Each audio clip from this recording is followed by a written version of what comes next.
I was alone, I heard God saying, I will never leave you. I will never abandon you. I will never forsake you. And there's just been all these moments throughout my life where, since I've given myself back to God and said, okay, I'm going to follow you, things aren't always easy, but God promises never to leave me and never to forsake me.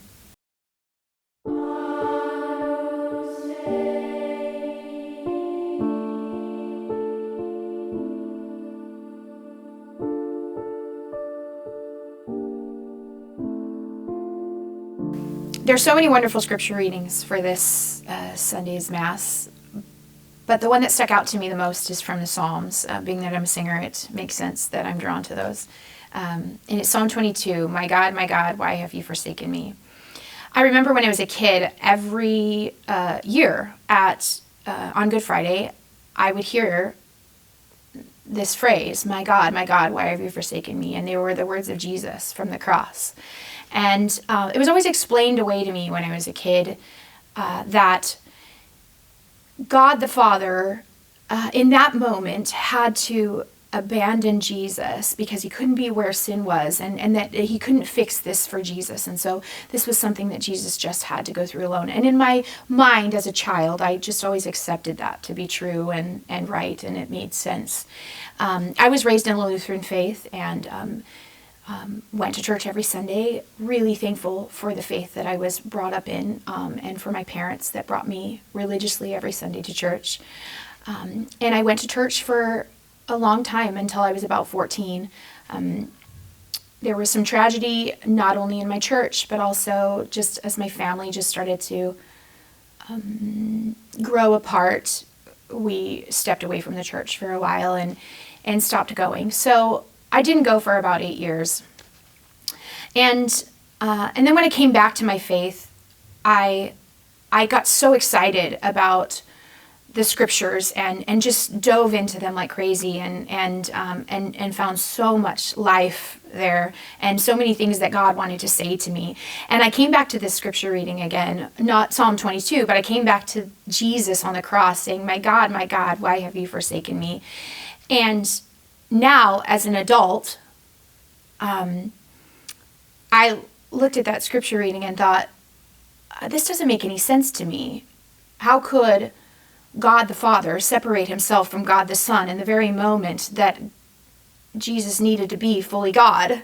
And so, in my mind, as an adult, it just didn't make sense anymore. And I kept asking, my pastor in the Lutheran church, I just kept saying, what does this mean? How can it be that God the Father would turn away from Jesus at this very moment? It doesn't make any sense to me.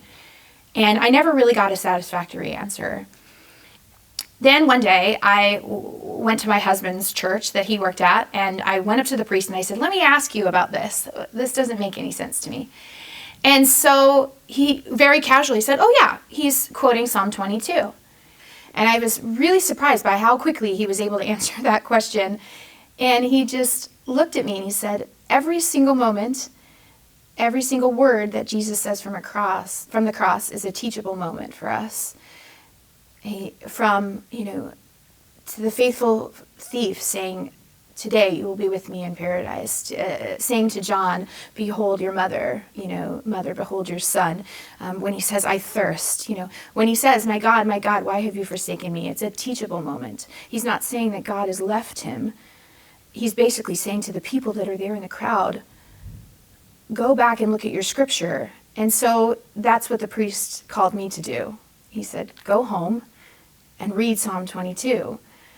And I went home and my mind was just blown by this scripture reading. And all of a sudden it made sense to me. And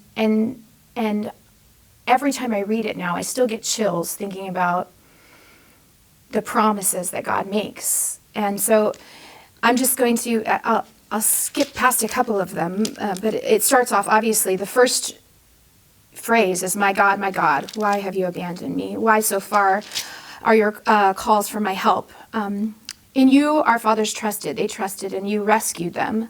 So obviously, he hasn't abandoned him. To you they cried out and they escaped. In you they trusted and were not disappointed. All who seek me mock me. They curl their lips and jeer. They shake their heads at me. I'm skip it down again. Do not stay far from me, for trouble is near, and there is no one to help. Dogs surround me. A pack of evildoers closes on me. They have pierced my hands and my feet. I can count all my bones. They stare and gloat at me. They divide their garments among them. For my clothing they cast lots. Save me from the lion's mouth, my poor life from the horns of wild bulls. Then I will proclaim your name to my brethren. In the assembly I will praise you. For he has not spurned or disdained the misery of the poor wretch, did not turn away from me, but heard me when I cried out. I will offer praise in the great assembly. My vow I will fulfill before those who fear him. The poor will eat their fill. Those who see the Lord will offer praise. May our hearts enjoy life forever. All the ends of the earth will remember and turn to the Lord. All the families of the nations will bow down before him. And I was just amazed by this scripture reading because it literally goes through the passion of Jesus over 1,000 years before he was ever here. And goes through every single account of what happens to him on the cross. And he says in the end, you have not turned away from me. You have not abandoned me. And because of me, nations will come to know that you are God. People will remember and they'll turn to you. So he's basically telling all these people, look, go back, read your scripture. Look how this turns out. And I'm just amazed by that. And I think in our own lives, this scripture reading is so very true, that there's so many times in our lives maybe where we feel like we're abandoned. We feel like we've been forgotten. But God's hand is always on us in every moment, and he's always ready to make something glorious, even out of our suffering and our sacrifices. And that we can take those moments and show them to a world and say, look what God has done with this. He's done something amazing. And that people will turn to the Lord through our witness. He's close to us, and he wants us to know that he loves us and that he will never leave us. And that if we just lean into him and trust in him, that he doesn't promise to make everything better. Like he couldn't make everything better for Jesus on the cross, though I'm sure he wanted to. But he promises he's there and that he can make something glorious out of our suffering and our hurt.